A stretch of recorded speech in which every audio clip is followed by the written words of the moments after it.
Hey guys, it is our first Tip Tuesday, and I am very excited because the first thing we're going to talk about is metallic thread. Metallic thread is something that a lot of people are really afraid to sew with, but I assure you it is not that scary. We here at Rocky Mountain Sewing and Vacuum use it all the time to embellish extra projects, to use our decorative stitches on our sewing machines with, and to even add some oomph to some embroidery. So a good example of that would be this pillow right here.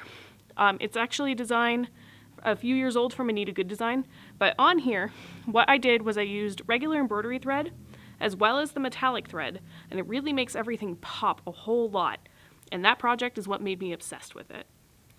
With metallic thread, there's all sorts of different types that you can get. My personal favorite will be the Floriani thread that we carry.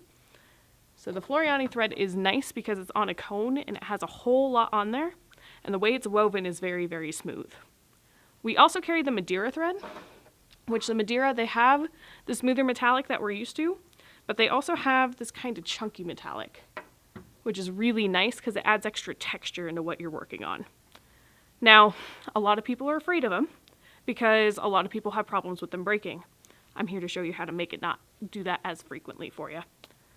First off, make sure that your spool of thread is a good quality thread. That's why these are the ones that I recommend, because if it's not a good quality, it'll kind of break and shred and cause a lot of problems for you. The other thing is you want to make sure when you load your spool onto your machine, you do it properly. Now, most of the time, if you have one of these guys, it is actually straight wound. So instead of crisscrossing, it's straight across.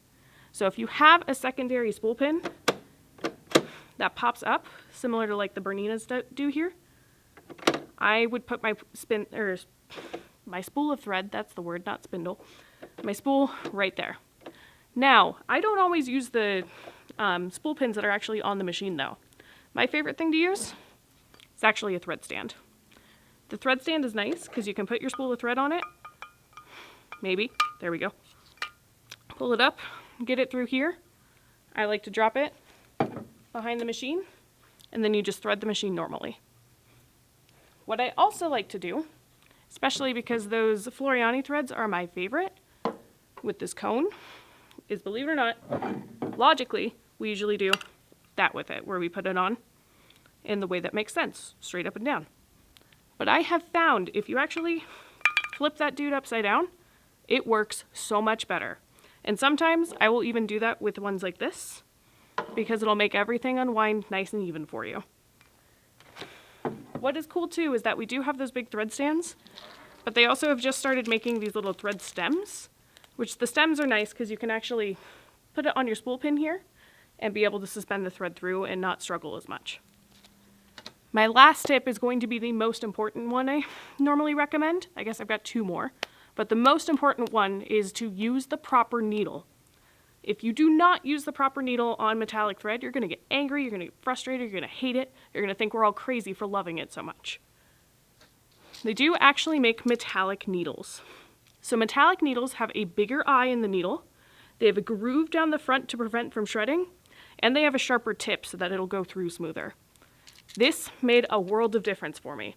I actually mostly embroider with metallic needles because I use metallic so much. So when you plan on using metallic thread, these are going to be a lifeline, especially for that chunky stuff. The last one is one that we've all heard before, and that is to slow your speed down. So on your machine, it can sew very, very fast, or you can alter it to go pretty slow. A lot of times on my machine at home, it likes about 300 stitches per minute, but if I use the metallic needle and all these tricks, I can usually go all the way up to the highest speed as well. Hopefully this makes metallic thread not as scary. Be sure to join us on our Facebook group and like, comment, subscribe on our YouTube, Instagram, Facebook, and TikTok channels to learn even more cool tips and tricks.